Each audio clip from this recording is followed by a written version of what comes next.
What we learned is that at the T-Hub, the technology hub in Juarez, Ricardo Mora has been leading the way in bringing firms together, bringing companies together to apply digital technology and put it to work. And so that's one of the first opportunities that we identified in where we hope to make a difference. We piloted on a program this summer. It's called the Bridge Accelerator. And I think in so many ways it reflects all of the things that we're here to talk about today. It brought together 5 companies from El Paso and 5 companies from Juarez. In some cases bigger companies, in some cases smaller companies. Companies that reflect the richness of this economy. Companies focused on manufacturing and logistics and transportation.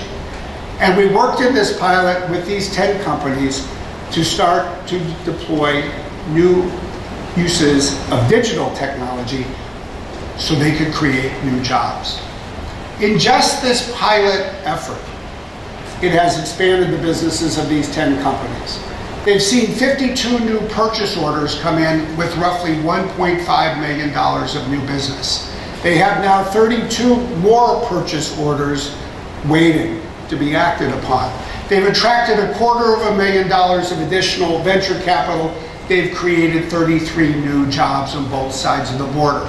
That, I think, is the promise that we all have the opportunity to pursue.